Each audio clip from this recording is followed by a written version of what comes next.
ओम गंगणपतये नमः। नमस्कार। आज के इस वीडियो में हम उच्छिष्ट गणेश कवचम का पाठ करेंगे। इसका पाठ श्रवण करने से सभी प्रकार की कामनाएं पूर्ण होती हैं। भगवान गणेश जी प्रसन्न होकर के घर में सुख शांति का आशीर्वाद देते हैं। देव्युवाच देवदेव जगन्नाथ सृष्टि स्थिति लयात्मक विना ध्यानं विना मंत्रं विना होमं विना जपं येन स्मरण मात्रेण लभ्यते चासु चिन्तितं तदेव श्रोतुमिच्छामि कथयस्व जगत्प्रभो। ईश्वर उवाच शृणु देवी प्रवक्ष्यामि गुह्याद् गुह्यतरं महत् उच्छिष्टगणनाथस्य कवचं सर्वसिद्धिदम् अल्पायासैर्विना कष्टैर्जपमात्रेण सिद्धिदम् एकान्ते निर्जनेरण्ये गह्वरे च रणाङ्गणे सिन्धुतीरे च गङ्गायाः कूले वृक्षतले जले सर्वदेवालये तीर्थे लब्ध्वा सम्यक् जपं चरेत्। स्नान शौचादिकं नास्ति निर्बन्धनं प्रिये दारिद्र्यान्तकरं शीघ्रं सर्वतत्त्वं जनप्रिये सहस्रशपथं कृत्वा यदि स्नेहोऽस्ति मां प्रति निन्दकाय कुशिष्याय खलाय कुटिलाय च दुष्टाय परशिष्याय घातकाय शठाय च वंचकाय वरघ्नाय ब्राह्मणी गमनाय च असक्ताय च क्रूराय गुरुद्रोहरताय च न दातव्यं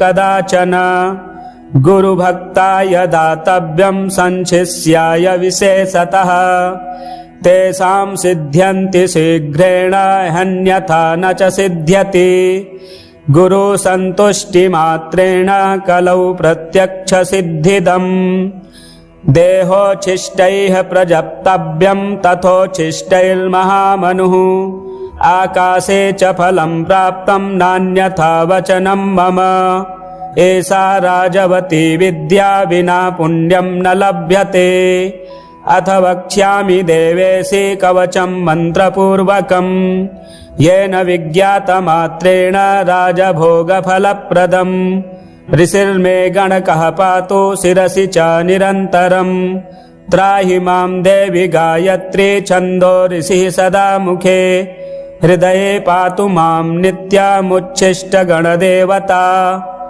गुह्ये रक्षतु तद्बीजं स्वाहा शक्तिश्च पादयोः कामकीलक सर्वाङ्गे विनियोगश्च सर्वदा पार्श्वद्वये सदा पातु स्वशक्तिं गणनायकः शिखायां पातु तद्बीजं भ्रूमध्ये तारबीजकम् हस्तिवक्त्रश्च शिरसि लम्बोदरो ललाटके उच्छिष्टो नेत्रयोः पातु कर्णौ पातु महात्मने पाशाङ्कुशमहाबीजं नासिकायां च रक्षतु भूतेश्वरः परः पातु आस्यं जिह्वां स्वयं वपुः तद्बीजं पातु मां नित्यं ग्रीवायां कण्ठदेशके गम्बीजं च तथा रक्षोत्तथा त्वग्रे च पृष्ठके सर्वकामश्च हृत्पातु पातुं पाञ्चकरद्वये उच्छिष्टाय च हृदये वह्निबीजं तथोदरे मायाबीजं तथा कट्यां द्वावूरु सिद्धिदायकः जङ्घायां गणनाथश्च पादौ पातु विनायकः शिरसः पादपर्यन्तमुच्छिष्टगणनायकः आपादमस्तकान्तं च उमापुत्रश्च पातु माम् दिशोष्टौ च तथा काशे पाताले विदिशाष्टके अहर्निशं च मां पातु मदचञ्चललोचनः जले नले च संग्रामे दुष्टकारागृहे वने राजद्वारे घोरपथे पातु मां गणनायकः इदं तु कवचं गुह्यं मम वक्त्राद्विनिर्गतं त्रैलोक्ये सततं पातु द्विभुजश्च चतुर्भुजः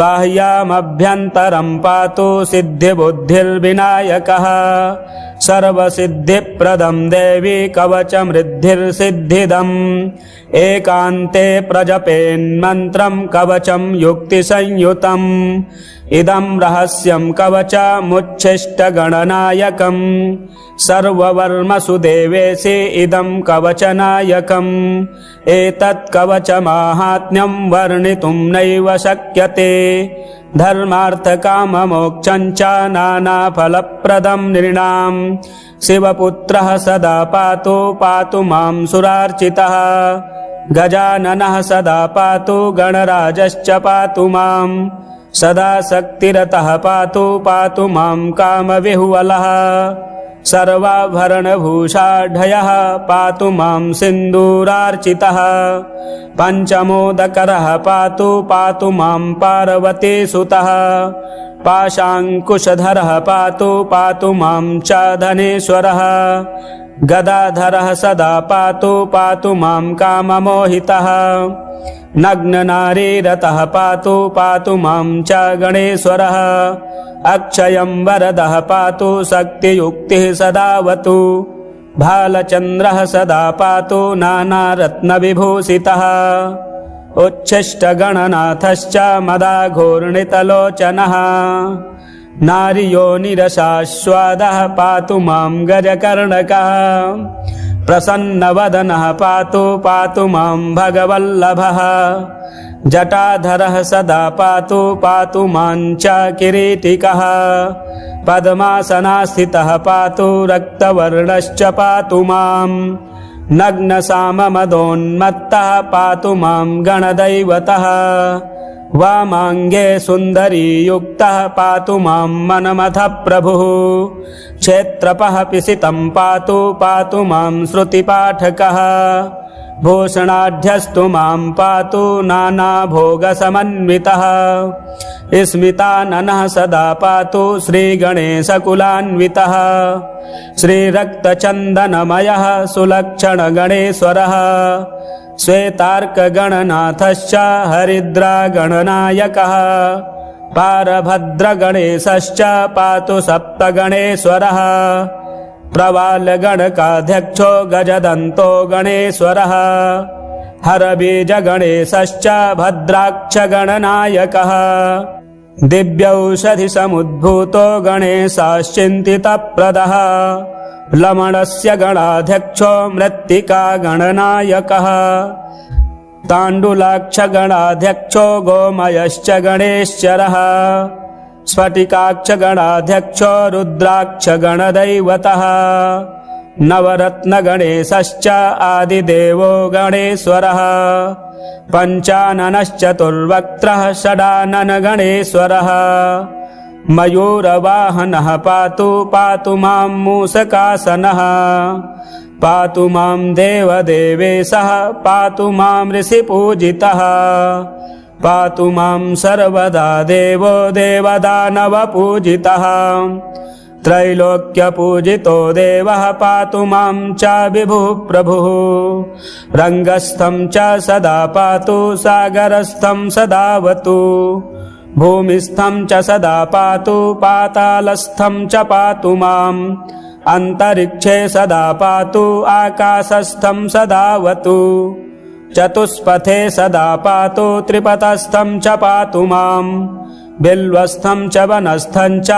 पातु मां सर्वतस्तनं राजद्वारस्थितं पातु मां शीघ्रसिद्धिदः भवानी पूजितः पातु ब्रह्मा विष्णु शिवार्चितः इदं तु कवचं देवी पठनात् सर्वसिद्धिदम् उच्छिष्टगणनाथस्य समन्त्रं कवचं परम् स्मरणाद् भूपतित्वं च लभते शाङ्गतां ध्रुवम् वाचः सिद्धिकरं शीघ्रं परसैन्यविदारणम् प्रातर्मध्याह्नसायाह्ने दिवारात्रौ पठेन्नरः चतुर्थ्यां दिवसे रात्रौ पूजने मानदायकम् सर्वसौभाग्यदं शीघ्रं दारिद्र्यार्णवघातकम् सुदार सुप्रजा सौख्यं सर्वसिद्धिकरं नृणाम् जले अथवा नले रण्डे सिन्धुतीरे सरित्तटे श्मशाने दूरदेशे चारणे पर्वतगह्वरे राजद्वारे भये घोरे निर्भयो जायते ध्रुवम् सागरे च महाशीते दुर्भिक्षे दुष्टसङ्कटे भूतप्रेतपिशाचादि यक्षराक्षसजे भये राक्षसी यक्षिणी क्रूरा शाकिनी डाकनी गणाः राजमृत्युहरं देवी कवचं कामधेनुवत् अनन्तफलदं देवी सति मोक्षं च पार्वती कवचेन विना मन्त्रं यो जपेत् गणनायकम् इह जन्मानि पापिष्ठो जन्मान्ते मूषको भवेत् इति परमरहस्यं देवदेवार्चनं च कवच परमदिव्यं पार्वती पुत्ररूपम्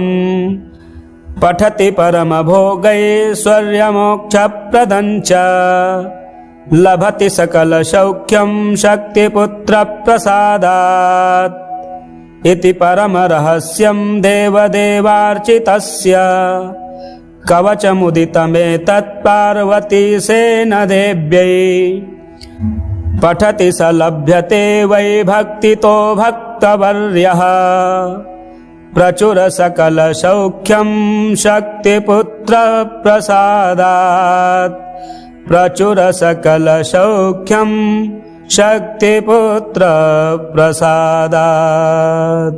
श्री रुद्रयामलतंत्रे उमा महेश्वर संवादे श्रीमदुच्छिष्ट गणेश कवचम समाप्तम। भगवान गणेश जी का यह स्तोत्र बुधवार के दिन श्रवण करने से कठिन कार्य सिद्ध होंगे। आप पाठ श्रवण करें और चैनल में नए हैं तो चैनल को सब्सक्राइब करें, वीडियो शेयर करें, लाइक करें। हर हर महादेव। श्री गणेश अष्टोत्तर शतनाम स्तोत्रम्। श्री शिव उवाच काश्यां तु बहवो विघ्नाः काशीवासवियोजकाः तच्छान्त्यर्थं ढुण्ढिराजः पूजनीयः प्रयत्नतः अष्टोत्तरशतं दिव्यैर्गणेशस्यैव नामभिः कर्तव्यमतियत्नेन नवदुर्वाङ्कुरार्पणम् हिरण्मयतनुं शुद्धं सर्वार्तिहरमव्ययम् वरदं गणपं ध्यात्वा पूजाकार्या प्रयत्नतः ऋषिर्विघ्नेश इत्यादि नाम्नां सर्वेश्वरः शिवः देवता विघ्नराजोऽत्र छन्दोऽनुष्टुप् शुभप्रदम् सर्वप्रत्यूहशमनं फलं शक्तिः सुधात्मिका कीलकं गणनाथस्य पूजाकार्येति कामदा। ॐ विघ्नेशो विश्ववरदो विश्वचक्षुर्जगत्पतिः हिरण्यरूपः सर्वात्मा ज्ञानरूपो जगन्मयः सर्वज्ञः सर्वगः शान्तो गजास्यो विगतज्वरः विश्वमूर्तिर्रमेयात्मा विश्वाधारः सनातनः सामगानप्रियो मन्त्री सत्त्वाधारः सुराधिपः समस्तसाक्षी निर्द्वन्द्वो निर्लिप्तो मोघविक्रमः नियतो निर्मलः पुण्यकामदः कान्तिदः कविः कामरूपी कामवेशो कमलाक्षः कलाधरः सुमुखः सर्वदः शुद्धो मूषिकाधिपवाहनः दीर्घतुण्डघनुः श्रीमानन्तो मोहवर्जितः वक्रतुण्डः शूर्पकर्णो परमं पावनेश्वरः योगीशो योगवन्द्याङ्घ्रिरुमाजनुरयापहः एकदन्तो महाग्रीवः शरण्यः सिद्धसेवितः सिद्धिदः करुणासिन्धु भगवान् भव्यविग्रहः विकटः कपिलो ढुण्ढिरुग्रो भीमोदरः शुभः गणाध्यक्षो गणाराध्यो गणेशो गणनायकः ज्योतिः स्वरूपो भूतात्मा धूमकेतुरनाकुलः कुमारगुरुरानन्दो हेरम्बो वेदसंस्तुतः नागोपवीति दुर्धर्षो बालदुर्वाङ्कुरप्रियः भालचन्द्रो विश्वधामा शिवपुत्रो विनायकः लीलावलम्बितवपुः पूर्णः परमसुन्दरः विघ्नान्धकारमार्ताण्डो विघ्नारण्यदवानलः सिन्धूरवदनो नित्यो प्रभुः प्रथमपूजितः शरण्यदिव्यपादाब्जो भक्तमन्दारभूरुहः रत्नसिंहासनासीनो मणिकुण्डलमण्डितः भक्तकल्याणदोमेयः कल्याणगुणसंश्रयः एतानि दिव्यनामानि गणेशस्य महात्मनः पठनीयानि यत्नेन सर्वथा सर्वदेहिभिः नाम्नामेकैकमेतेषां सर्वसिद्धिप्रदायकम् सर्वविघ्नेशनाम्नां तु फलं वक्तुं न शक्यते एकैकमेव तन्नाम दिव्यं जप्त्वा मुनीश्वराः प्रत्यूहमात्ररहितास्तिष्ठन्ति शिवपूजकाः दूर्वायुग्मानि संगृह्य नूतनान्यति यत्नतः पूजनीयो गणाध्यक्षो नाम्नामेकैकसंख्यया नभस्य शुक्लपक्षस्य चतुर्थ्यां विधिपूर्वकं वक्रतुण्डे सकुण्डे तु स्नानं कृत्वा प्रयत्नतः वक्रतुण्डे समाराध्य सर्वाभीष्टप्रदायकं ध्यायेदघहरं शुद्धकाञ्चनाभमनामयम् ततः पूजां यथाशास्त्रं कृत्वा दूर्वाङ्कुरैर्नवः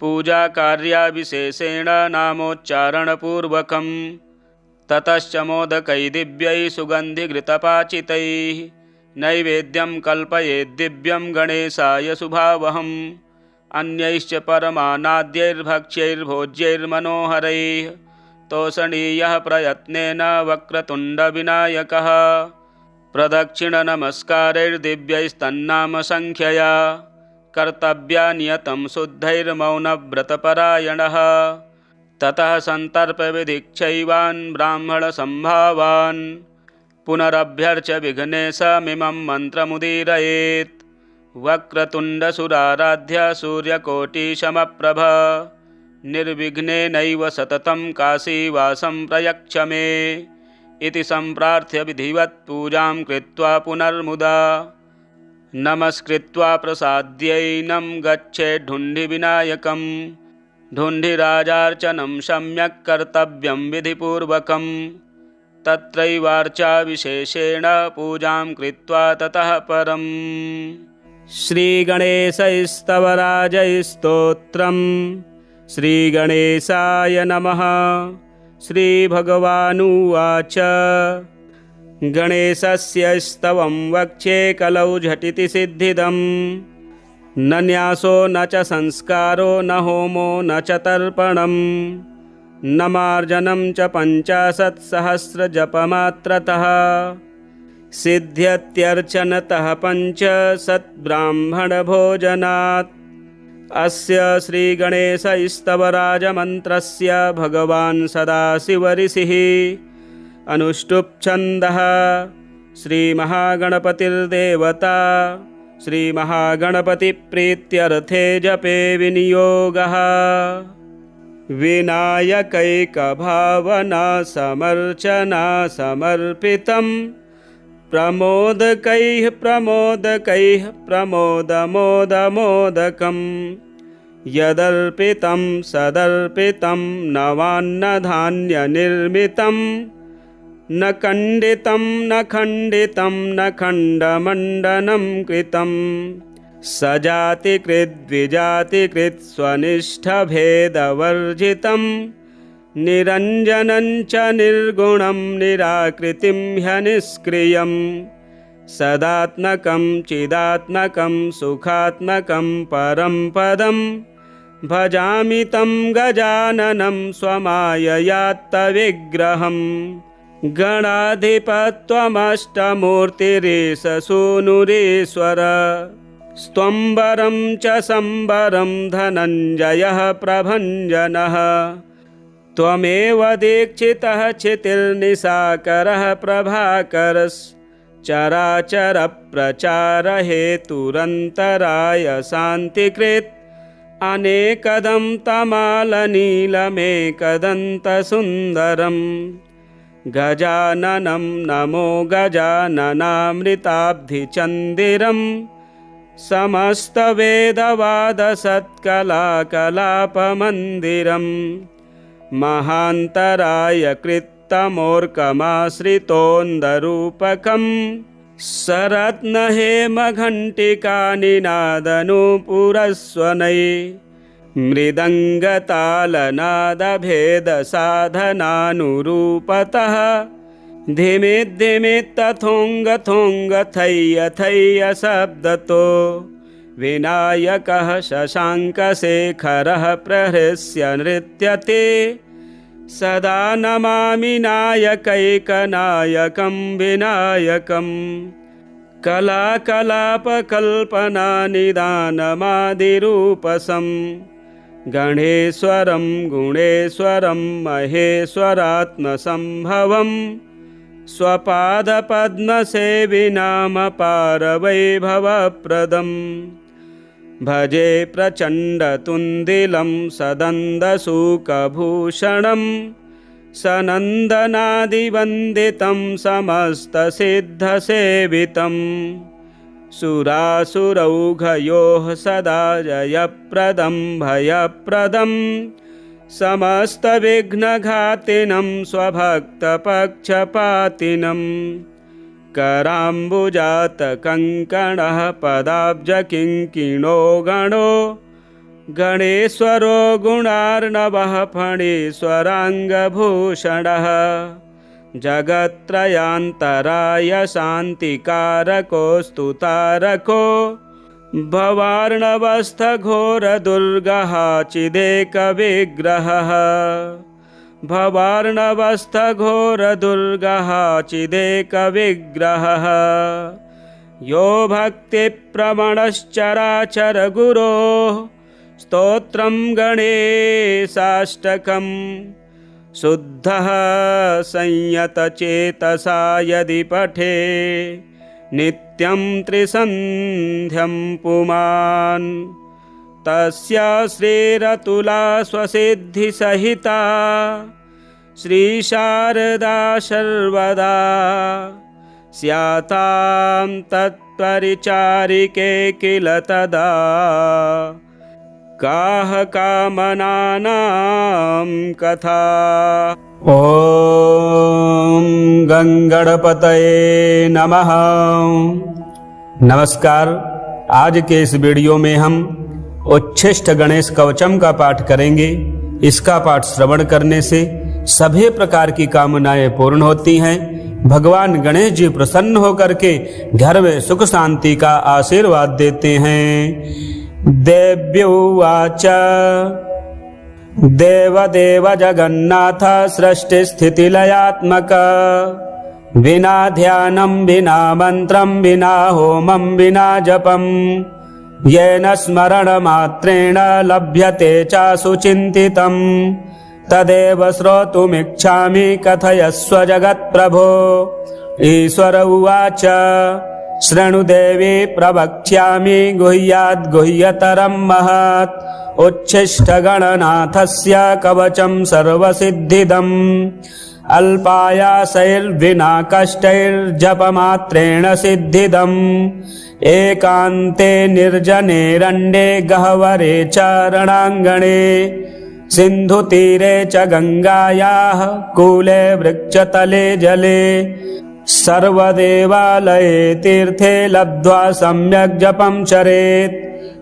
स्नानशौचादिकं नास्ति निर्बन्धनं प्रिये दारिद्र्यान्तकरं शीघ्रं सर्वतत्त्वं जनप्रिये सहस्रशपथं कृत्वा यदि स्नेहोऽस्ति मां प्रति निन्दकाय कुशिष्याय खलाय कुटिलाय च दुष्टाय परशिष्याय घातकाय शठाय च वञ्चकाय वरघ्नाय ब्राह्मणी गमनाय च असक्ताय च क्रूराय गुरुद्रोहरताय च न दातव्यं कदाचन गुरुभक्ताय दातव्यं संशिष्याय विशेषतः तेषां सिद्ध्यन्ति शीघ्रेण हन्यथा न च सिद्ध्यति गुरु संतुष्टिमात्रेण कलौ प्रत्यक्षसिद्धिदम् देहोच्छिष्टैः प्रजप्तव्यं तथोच्छिष्टैर्महामनुः आकाशे च फलं प्राप्तं नान्यथा वचनं मम। एषा राजवती विद्या विना पुण्यं न लभ्यते। अथ वक्ष्यामि देवेशे कवचं मन्त्रपूर्वकम् येन विज्ञातमात्रेण राजभोगफलप्रदम्। ऋषिर्मे गणकः पातु शिरसि च निरन्तरम्। त्राहि मां देवि गायत्री छन्दो ऋषिः सदा मुखे। हृदये पातु मां नित्यमुच्छिष्टगणदेवता। गुह्ये रक्षतु तद्बीजं स्वाहा शक्तिश्च पादयोः। कामकीलक सर्वाङ्गे विनियोगश्च सर्वदा। पार्श्वद्वये सदा पातु स्वशक्तिं गणनायकः। शिखायां पातु तद्बीजं भ्रूमध्ये तारबीजकम्। हस्तिवक्त्रश्च शिरसि लम्बोदरो ललाटके। उच्छिष्टो नेत्रयोः पातु कर्णौ पातु महात्मने। पाशाङ्कुशमहाबीजं नासिकायां च रक्षतु। भूतेश्वरः परः पातु आस्यं जिह्वां स्वयं वपुः।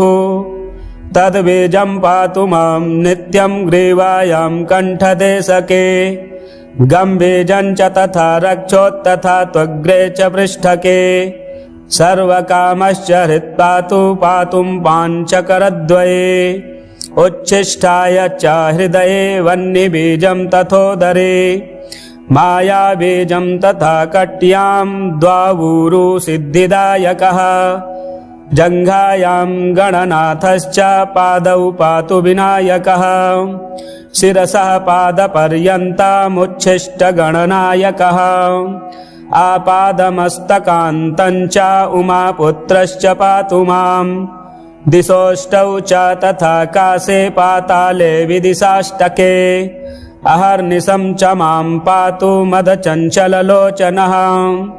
जले नले च सङ्ग्रामे दुष्टकारागृहे वने। राजद्वारे घोरपथे पातु मां गणनायकः। इदं तु कवचं गुह्यं मम वक्त्राद्विनिर्गतम्। त्रैलोक्ये सततं पातु द्विभुजश्च चतुर्भुजः। बाह्यामभ्यन्तरं पातु सिद्धिबुद्धिर्विनायकः। सर्वसिद्धिप्रदं देवी कवचमृद्धिर्सिद्धिदम्। एकान्ते प्रजपेन्मन्त्रं कवचं युक्तिसंयुतम्। इदं रहस्यं कवचमुच्छिष्टगणनायकम्। सर्ववर्मसु देवेशे इदं कवचनायकम्। एतत् कवचमाहात्म्यं वर्णितुं नैव शक्यते।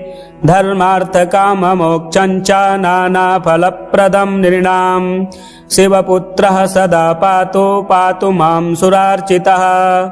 गजाननः सदा पातु गणराजश्च पातु माम्। सदा शक्तिरतः पातु मां कामविह्वलः। सर्वाभरणभूषाढ्यः पातु मां सिन्दूरार्चितः। पञ्चमोदकरः पातु मां पार्वतीसुतः। पाशाङ्कुशधरः पातु मां च धनेश्वरः। गदाधरः सदा पातु मां काममोहितः। नग्ननारीरतः पातु मां च गणेश्वरः। अक्षयं वरदः पातु शक्तियुक्तिः सदावतु। भालचन्द्रः सदा पातु नानारत्नविभूषितः। उच्छिष्टगणनाथश्च मदाघूर्णितलोचनः। नार्योनिरसास्वादः पातु मां गजकर्णकः। प्रसन्नवदनः पातु मां भगवल्लभः। जटाधरः सदा पातु मां च किरीटिकः। पद्मासनास्थितः पातु रक्तवर्णश्च पातु माम्। नग्नसाममदोन्मत्तः पातु मां गणदैवतः। वामाङ्गे सुन्दरीयुक्तः पातु मां मनमथः प्रभुः। क्षेत्रपः पिसितं पातु मां श्रुतिपाठकः। भूषणाढ्यस्तु मां पातु नानाभोगसमन्वितः। स्मिताननः सदा पातु श्रीगणेशकुलान्वितः। श्रीरक्तचन्दनमयः सुलक्षणगणेश्वरः। श्वेतार्कगणनाथश्च हरिद्रागणनायकः पारभद्रगणेशश्च पातु सप्तगणेश्वरः प्रवालगणकाध्यक्षो गजदन्तो गणेश्वरः हरबीजगणेशश्च भद्राक्षगणनायकः दिव्यौषधिसमुद्भूतो गणेशश्चिन्तितप्रदः लमणस्य गणाध्यक्षो मृत्तिकागणनायकः ताण्डुलाक्षगणाध्यक्षो गोमयश्च गणेश्वरः स्फटिकाक्षगणाध्यक्षो रुद्राक्षगणदैवतः नवरत्नगणेशश्च आदिदेवो गणेश्वरः पञ्चाननश्चतुर्वक्त्रः षडाननगणेश्वरः मयूरवाहनः पातु पातु मां मूषकासनः पातु मां देवदेवेशः पातु मां ऋषिपूजितः पातु मां सर्वदा देवो देवदानवपूजितः त्रैलोक्यपूजितो देवः पातु मां च विभुः प्रभुः रङ्गस्थं च सदा पातु सागरस्थं सदावतु भूमिस्थं च सदा पातु पातालस्थं च पातु माम् अन्तरिक्षे सदा पातु आकाशस्थं सदावतु चतुष्पथे सदा पातु त्रिपथस्थं च पातु माम् बिल्वस्थं च वनस्थं च पातु मां सर्वतस्तनम् राजद्वारस्थितं पातु पातु मां शीघ्रसिद्धिदः भवानी पूजितः पातु ब्रह्मा विष्णुशिवार्चितः इदं तु कवचं देवी पठनात् सर्वसिद्धिदम् उच्छिष्टगणनाथस्य समन्त्रं कवचं परम् स्मरणाद् भूपतित्वं च लभते शाङ्गतां ध्रुवम् वाचः सिद्धिकरं शीघ्रं परसैन्यविदारणम् प्रातर्मध्याह्न सायाह्ने दिवारात्रौ पठेन्नरः चतुर्थ्यां दिवसे रात्रौ पूजने मानदायकम् सर्वसौभाग्यदं शीघ्रं दारिद्र्यार्णवघातकम् सुदारसुप्रजा सौख्यं सर्वसिद्धिकरं नृणाम् जले अथवा नले रण्डे सिन्धुतीरे सरित्तटे अश्मशाने दूरदेशे च रणे पर्वतगह्वरे राजद्वारे भये घोरे निर्भयो जायते ध्रुवम् सागरे च महाशीते दुर्भिक्षे दुष्टसङ्कटे भूतप्रेतपिशाचादि यक्षराक्षसजे भये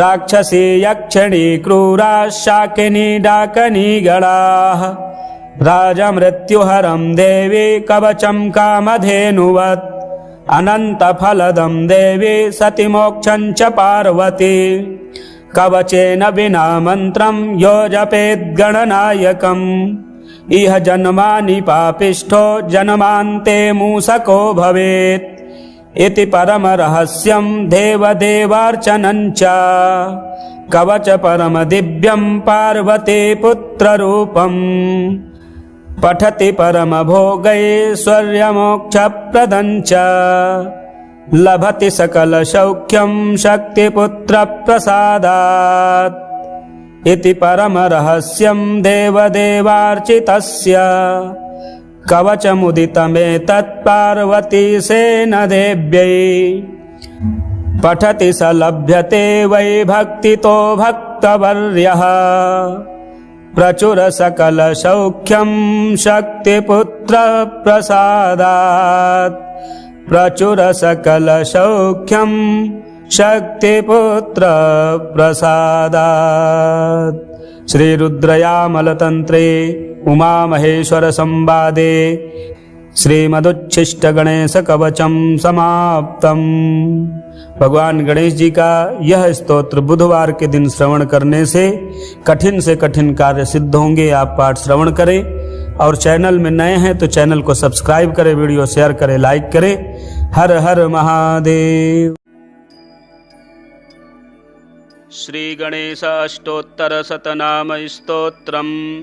श्री शिव उवाच काश्यां तो बहवो विघ्नाः काशीवासवियोजकाः तच्छान्त्यर्थं ढुण्ढिराजः पूजनीयः प्रयत्नतः। अष्टोत्तरशतं दिव्यैर्गणेशस्यैव नामभिः कर्तव्यमतियत्नेन नवदूर्वाङ्कुरार्पणम्। हिरण्मयतनुं शुद्धं सर्वार्तिहरमव्ययम् वरदं गणपं ध्यात्वा पूजाकार्या प्रयत्नतः। ऋषिर्विघ्नेश इत्यादि नाम्नां सर्वेश्वरः शिवः। देवता विघ्नराजोऽत्र छन्दोऽनुष्टुप् शुभप्रदम्। सर्वप्रत्यूहशमनं फलं शक्तिः सुधात्मिका। कीलकं गणनाथस्य पूजाकार्येति कामदा। ॐ विघ्नेशो विश्ववरदो विश्वचक्षुर्जगत्पतिः।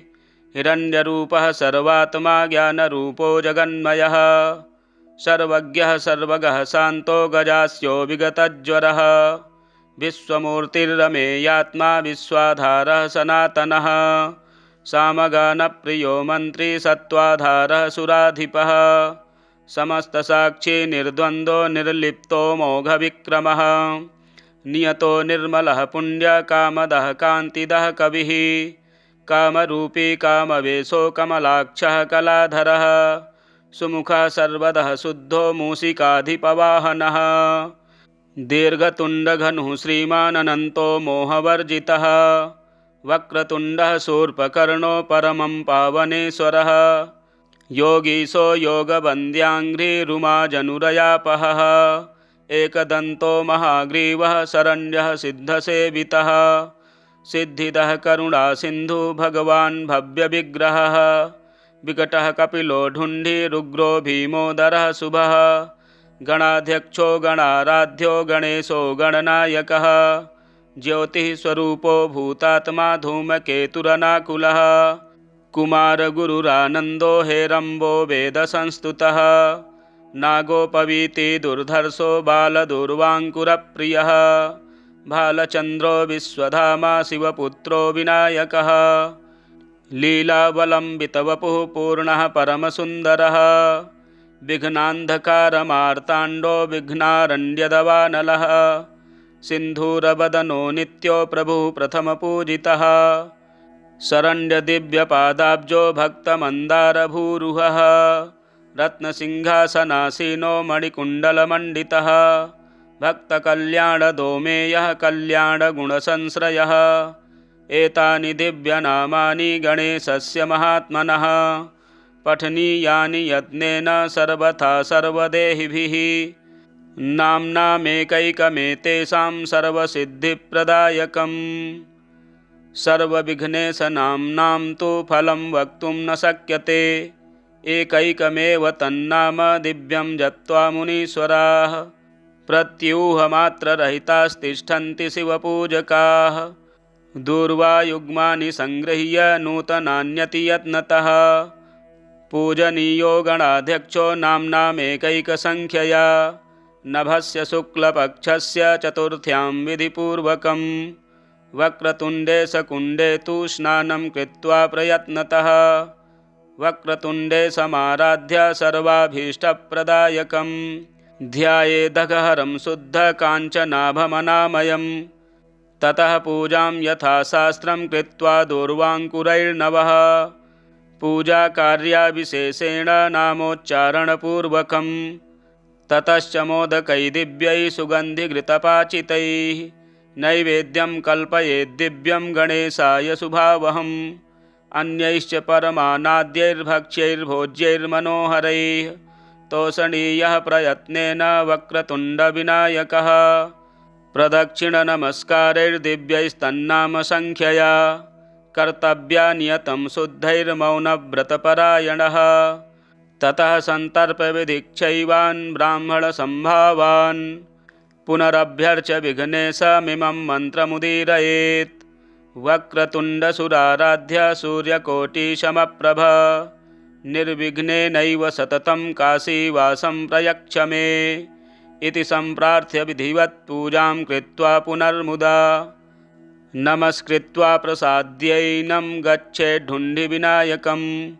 ढुण्ढिराजार्चनं सम्यक् कर्तव्यं विधिपूर्वकम्। तत्रैवार्चा विशेषेण पूजां कृत्वा ततः परम्। श्रीगणेशस्तवराजस्तोत्रम् श्रीगणेशाय नमः।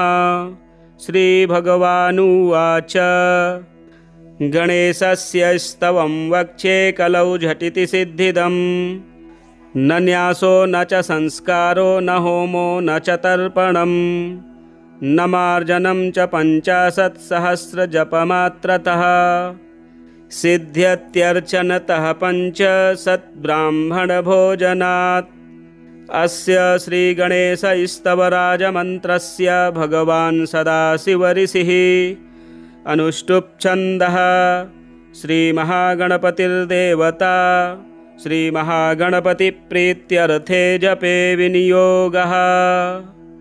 विनायकैकभावना समर्चना समर्पितं प्रमोदकैः प्रमोदमोदकं यदर्पितं सदर्पितं नवान्नधान्यनिर्मितं न खण्डितं न खण्डमण्डनं कृतं सजातिकृद्विजातिकृत् स्वनिष्ठभेदवर्जितं निरञ्जनं च निर्गुणं निराकृतिं ह्यनिष्क्रियं सदात्मकं चिदात्मकं सुखात्मकं परं पदं भजामि तं गजाननं स्वमाययात्तविग्रहम्। गणाधिपत्वमष्टमूर्तिरेष सूनुरेश्वर स्त्वम्बरं च सम्बरं धनञ्जयः प्रभञ्जनः त्वमेव दीक्षितः क्षितिर्निशाकरः प्रभाकरश्चराचरप्रचारहेतुरन्तराय शान्तिकृत् अनेकदं तमालनीलमेकदन्तसुन्दरम् गजाननं नमो गजाननामृताब्धिचन्दिरं समस्तवेदवादसत्कलाकलापमन्दिरम् महान्तराय कृत्तमोर्कमाश्रितोन्दरूपकं सरत्नहेमघण्टिकानिनादनूपुरस्वनै मृदङ्गतालनादभेदसाधनानुरूपतः धिमिद्धिमित्तथोङ्गथोङ्गथय्य शब्दतो विनायकः शशाङ्कशेखरः प्रहृष्य नृत्यते सदा नमामि नायकैकनायकं विनायकम्। कलाकलापकल्पनानिदानमादिरूपसं गणेश्वरं गुणेश्वरं महेश्वरात्मसम्भवं स्वपादपद्मसेविनामपारवैभवप्रदम् भजे प्रचण्डतुन्दिलं सदन्दसूकभूषणं सनन्दनादिवन्दितं समस्तसिद्धसेवितं सुरासुरौघयोः सदा जयप्रदं भयप्रदं समस्तविघ्नघातिनं स्वभक्तपक्षपातिनं कराम्बुजातकङ्कणः पदाब्जकिङ्किणो गणो गणेश्वरो गुणार्णवः फणीश्वराङ्गभूषणः जगत्त्रयान्तराय शान्तिकारको स्तुतारको भवार्णवस्थघोरदुर्गः चिदेकविग्रहः भवार्णवस्थघोरदुर्गः चिदेकविग्रहः यो भक्तिप्रवणश्चराचरगुरोः स्तोत्रं गणेशाष्टकम् शुद्धः संयतचेतसा यदि पठे नित्यं त्रिसन्ध्यं पुमान् तस्य श्रीरतुला स्वसिद्धिसहिता श्रीशारदा सर्वदा स्यातां तत्परिचारिके किल तदा काह कामनानां कथा। ओम गंगणपतये नमः। नमस्कार। आज के इस वीडियो में हम उच्छिष्ट गणेश कवचम का पाठ करेंगे। इसका पाठ श्रवण करने से सभी प्रकार की कामनाएं पूर्ण होती हैं। भगवान गणेश जी प्रसन्न होकर के घर में सुख शांति का आशीर्वाद देते हैं। देव्युवाच देवदेव जगन्नाथ सृष्टि स्थिति लयात्मक विना ध्यानं विना मंत्रं विना होमं विना जपं येन स्मरण मात्रेण लभ्यते च सुचिन्तितं तदेव श्रोतुमिच्छामि कथयस्व जगत्प्रभो।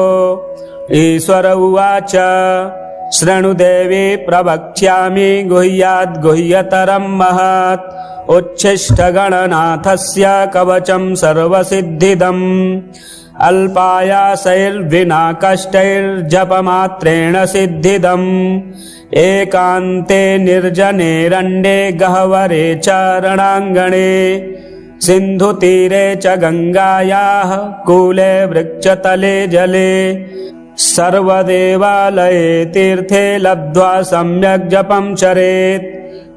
स्नानशौचादिकं नास्ति निर्बन्धनं प्रिये दारिद्र्यान्तकरं शीघ्रं सर्वतत्त्वं जनप्रिये सहस्रशपथं कृत्वा यदि स्नेहोऽस्ति मां प्रति निन्दकाय कुशिष्याय खलाय कुटिलाय च दुष्टाय परशिष्याय घातकाय शठाय च वञ्चकाय वरघ्नाय ब्राह्मणी गमनाय च असक्ताय च क्रूराय गुरुद्रोहरताय च न दातव्यं कदाचन गुरुभक्ताय दातव्यं संशिष्याय विशेषतः तेषां सिद्ध्यन्ति शीघ्रेण हन्यथा न च सिद्ध्यति गुरु संतुष्टिमात्रेण कलौ प्रत्यक्ष सिद्धिदम् देहोच्छिष्टैः प्रजप्तव्यं तथोच्छिष्टैर्महामनुः आकाशे च फलं प्राप्तं नान्यथा वचनं मम एषा राजवती विद्या विना पुण्यं न लभ्यते अथ वक्ष्यामि देवेशि कवचं मन्त्रपूर्वकं येन विज्ञातमात्रेण राजभोगफलप्रदम् ऋषिर्मे गणकः पातु शिरसि च निरन्तरम् त्राहि मां देवि गायत्री छन्दो ऋषिः सदा मुखे हृदये पातु मां नित्यमुच्छिष्टगणदेवता गुह्ये रक्षतु तद्बीजं स्वाहा शक्तिश्च पादयोः कामकीलक सर्वाङ्गे विनियोगश्च सर्वदा पार्श्वद्वये सदा पातु स्वशक्तिं गणनायकः शिखायां पातु तद्बीजं भ्रूमध्ये तारबीजकम् हस्तिवक्त्रश्च शिरसि लम्बोदरो ललाटके उच्छिष्टो नेत्रयोः पातु कर्णौ पातु महात्मने पाशाङ्कुशमहाबीजं नासिकायां च रक्षतु भूतेश्वरः परः पातु आस्यं जिह्वां स्वयं वपुः तद्बीजं पातु मां नित्यं ग्रीवायां कण्ठदेशके गम्बीजं च तथा रक्षोत्तथा त्वग्रे च पृष्ठके सर्वकामश्च हृत्पातु पातुं पाञ्चकरद्वये उच्छिष्टाय च हृदये वह्निबीजं तथोदरे मायाबीजं तथा कट्यां द्वावूरु सिद्धिदायकः जङ्घायां गणनाथश्च पादौ पातु विनायकः शिरसः पादपर्यन्तमुच्छिष्टगणनायकः आपादमस्तकान्तं च उमापुत्रश्च पातु मां दिशोष्टौ च तथा काशे पाताले विदिशाष्टके अहर्निशं च मां पातु मदचञ्चललोचनः जले नले च संग्रामे दुष्टकारागृहे वने राजद्वारे घोरपथे पातु मां गणनायकः इदं तु कवचं गुह्यं मम वक्त्राद्विनिर्गतं त्रैलोक्ये सततं पातु द्विभुजश्च चतुर्भुजः बाह्यामभ्यन्तरं पातु सिद्धिबुद्धिर्विनायकः सर्वसिद्धिप्रदं देवी कवचमृद्धिर्सिद्धिदम् एकान्ते प्रजपेन्मन्त्रं कवचं युक्तिसंयुतम् इदं रहस्यं कवचमुच्छिष्टगणनायकम् सर्ववर्मसु देवेशे इदं कवचनायकम् एतत् कवचमाहात्म्यं वर्णितुं नैव शक्यते धर्मार्थकाममोक्षं च नानाफलप्रदं नृणाम् शिवपुत्रः सदा पातु मां सुरार्चितः गजाननः सदा पातु गणराजश्च पातु मां सदा शक्तिरतः पातु मां कामविह्वलः सर्वाभरणभूषाढ्यः पातु मां सिन्दूरार्चितः पञ्चमोदकरः पातु मां पार्वतीसुतः पाशाङ्कुशधरः पातु मां च धनेश्वरः गदाधरः सदा पातु मां काममोहितः नग्ननारीरतः पातु मां च गणेश्वरः अक्षयं वरदः पातु शक्तियुक्तिः सदावतु भालचन्द्रः सदा पातु नानारत्नविभूषितः उच्छिष्टगणनाथश्च मदाघूर्णितलोचनः नार्योनिरसास्वादः पातु मां गजकर्णकः प्रसन्नवदनः पातु मां भगवल्लभः जटाधरः सदा पातु मां च किरीटिकः पद्मासनास्थितः पातु रक्तवर्णश्च पातु मां नग्नसाममदोन्मत्तः पातु मां गणदैवतः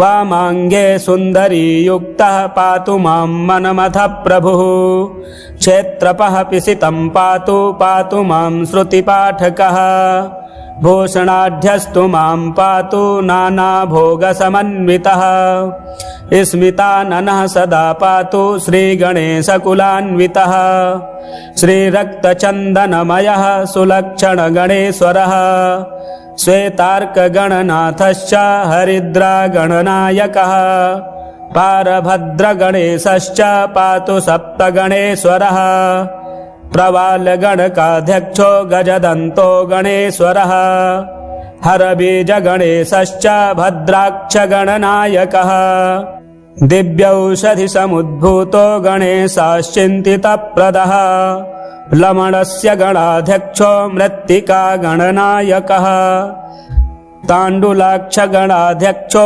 गोमयश्च गणेश्वरः स्फटिकाक्षगणाध्यक्षो रुद्राक्षगणदैवतः नवरत्नगणेशश्च आदिदेवो गणेश्वरः पञ्चाननश्चतुर्वक्त्रः षडाननगणेश्वरः मयूरवाहनः पातु मां मूषकासनः पातु मां देवदेवेशः पातु मां ऋषिपूजितः पातु मां सर्वदा देवो देवदानवपूजितः त्रैलोक्यपूजितो देवः पातु मां च विभुः प्रभुः रङ्गस्थं च सदा पातु सागरस्थं सदावतु भूमिस्थं च सदा पातु पातालस्थं च पातु माम् अन्तरिक्षे सदा पातु आकाशस्थं सदावतु चतुष्पथे सदा पातु त्रिपथस्थं च पातु माम्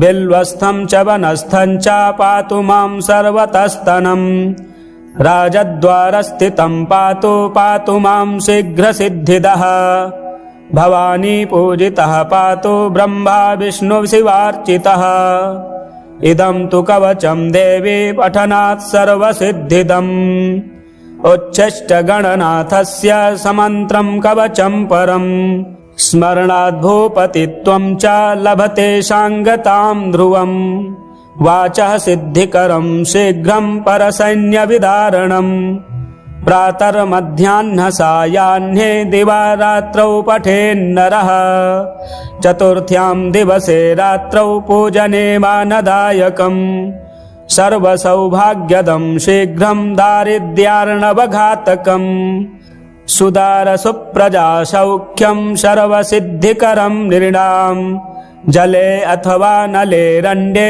सिन्धुतीरे सरित्तटे श्मशाने दूरदेशे चारणे पर्वतगह्वरे राजद्वारे भये घोरे निर्भयो जायते ध्रुवम् सागरे च महाशीते दुर्भिक्षे दुष्टसङ्कटे भूतप्रेतपिशाचादि यक्षराक्षसजे भये राक्षसी यक्षिणी क्रूरा शाकिनी डाकनी गणाः राजमृत्युहरं देवी कवचं कामधेनुवत् अनन्तफलदं देवी सति मोक्षं च पार्वती कवचेन विना मन्त्रं यो जपेत् गणनायकम् इह जन्मानि पापिष्ठो जन्मान्ते मूषको भवेत् इति परमरहस्यं देवदेवार्चनं च कवच परमदिव्यं पार्वती पुत्ररूपम्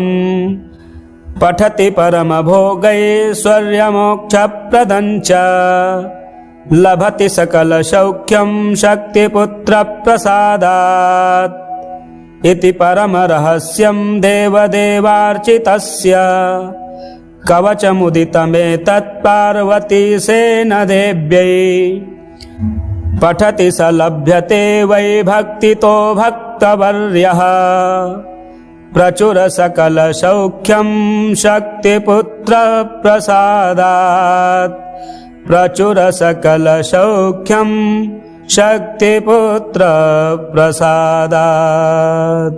श्री रुद्रयामलतन्त्रे उमामहेश्वर संवादे श्रीमदुच्छिष्टगणेशकवचं समाप्तम्।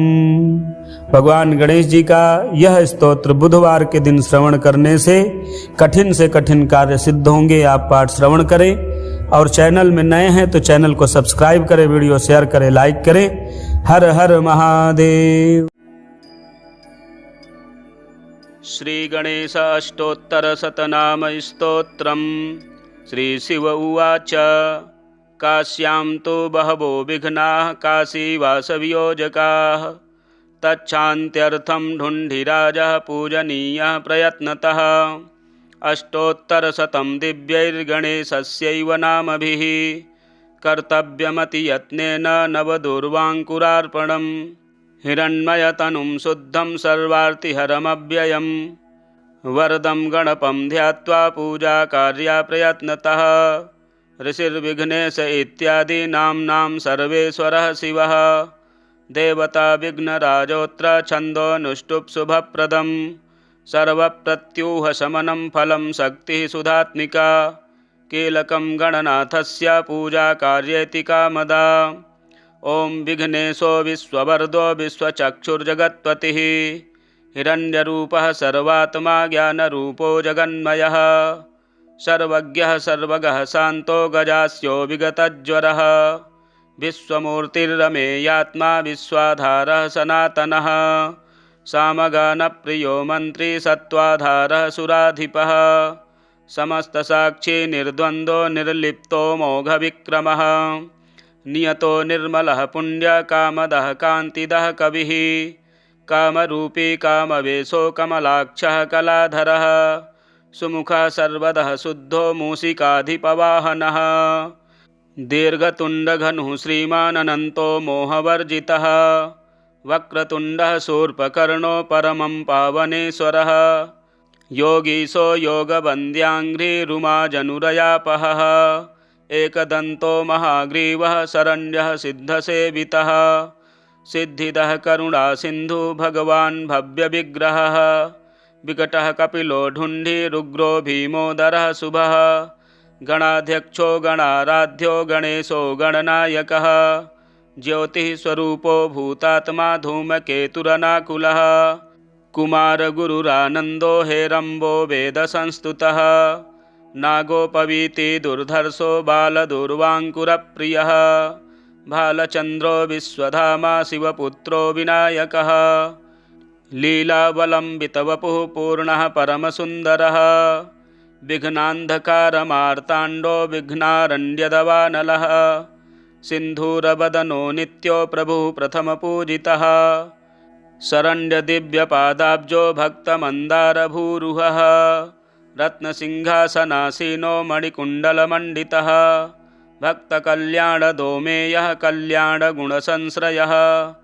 एतानि दिव्यनामानि गणेशस्य महात्मनः पठनीयानि यत्नेन सर्वथा सर्वदेहिभिः नाम्नामेकैकमेतेषां सर्वसिद्धिप्रदायकम् सर्वविघ्नेशनाम्नां तु फलं वक्तुं न शक्यते एकैकमेव तन्नाम दिव्यं जत्वा मुनीश्वराः प्रत्यूहमात्ररहितास्तिष्ठन्ति शिवपूजकाः दूर्वायुग्मानि सङ्गृह्य नूतनान्यति यत्नतः पूजनीयो गणाध्यक्षो नाम्नामेकैकसङ्ख्यया नभस्य शुक्लपक्षस्य चतुर्थ्यां विधिपूर्वकम् वक्रतुण्डे शकुण्डे तु स्नानं कृत्वा प्रयत्नतः वक्रतुण्डे समाराध्य सर्वाभीष्टप्रदायकं ध्यायेदघहरं शुद्धकाञ्चनाभमनामयम् ततः पूजां यथाशास्त्रं कृत्वा दूर्वाङ्कुरैर्नवः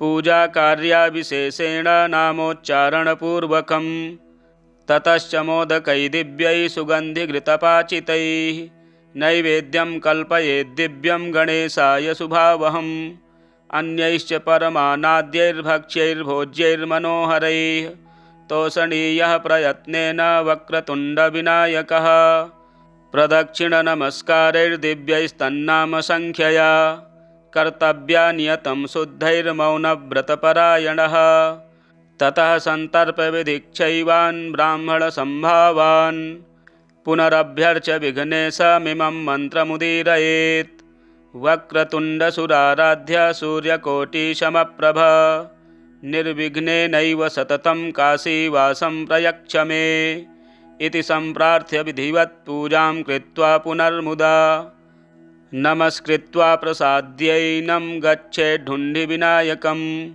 ढुण्डिराजार्चनं सम्यक् कर्तव्यं विधिपूर्वकं तत्रैवार्चा विशेषेण पूजां कृत्वा ततः परम् श्रीगणेशस्तवराजस्तोत्रम् श्रीगणेशाय नमः। श्रीभगवानुवाच गणेशस्य स्तवं वक्ष्ये कलौ झटिति सिद्धिदम् न न्यासो न च संस्कारो न होमो न च तर्पणम् न मार्जनं च 50 सहस्रजपमात्रतः सिद्ध्यत्यर्चनतः 500 ब्राह्मणभोजनात्। अस्य श्रीगणेशस्तवराजमन्त्रस्य भगवान् सदाशिवऋषिः अनुष्टुप्छन्दः श्रीमहागणपतिर्देवता श्रीमहागणपतिप्रीत्यर्थे जपे विनियोगः विनायकैकभावना समर्चना समर्पितं प्रमोदकैः प्रमोदकैः प्रमोदमोदमोदकं यदर्पितं सदर्पितं नवान्नधान्यनिर्मितं न खण्डितं न खण्डितं न खण्डमण्डनं कृतं सजातिकृद्विजातिकृत् स्वनिष्ठभेदवर्जितं निरञ्जनं च निर्गुणं निराकृतिं ह्यनिष्क्रियं सदात्मकं चिदात्मकं सुखात्मकं परं पदं भजामि तं गजाननं स्वमाययात्तविग्रहम् गणाधिपत्वमष्टमूर्तिरेष सूनुरेश्वर स्तम्बरं च सम्बरं धनञ्जयः प्रभञ्जनः त्वमेव दीक्षितः क्षितिर्निशाकरः प्रभाकरश्चराचरप्रचारहेतुरन्तराय शान्तिकृत् अनेकदं तमालनीलमेकदन्तसुन्दरम् गजाननं नमो गजाननामृताब्धिचन्दिरं समस्तवेदवादसत्कलाकलापमन्दिरं महान्तराय कृत्तमोर्कमाश्रितोन्दरूपकं सरत्नहेमघण्टिकानिनादनूपुरस्वनै मृदङ्गतालनादभेदसाधनानुरूपतः धिमिद्धिमित्तथोङ्गथोङ्गथय्य थय्य शब्दतो विनायकः शशाङ्कशेखरः प्रहृष्य नृत्यते सदा नमामि नायकैकनायकं विनायकम् कलाकलापकल्पनानिदानमादिरूपसं गणेश्वरं गुणेश्वरं महेश्वरात्मसम्भवं स्वपादपद्मसेविनामपारवैभवप्रदम् भजे प्रचण्डतुन्दिलं सदन्दसूकभूषणं सनन्दनादिवन्दितं समस्तसिद्धसेवितं सुरासुरौघयोः सदा जयप्रदं भयप्रदं समस्तविघ्नघातिनं स्वभक्तपक्षपातिनं कराम्बुजातकङ्कणः पदाब्जकिङ्किणो गणो गणेश्वरो गुणार्णवः फणीश्वराङ्गभूषणः जगत्त्रयान्तराय शान्तिकारकोऽस्तु तारको भवार्णवस्थघोरदुर्गः चिदेकविग्रहः भवार्णवस्थघोरदुर्गः चिदेकविग्रहः यो भक्तिप्रवणश्चराचरगुरोः स्तोत्रं गणेशाष्टकं शुद्धः संयतचेतसा यदि पठे नित्यं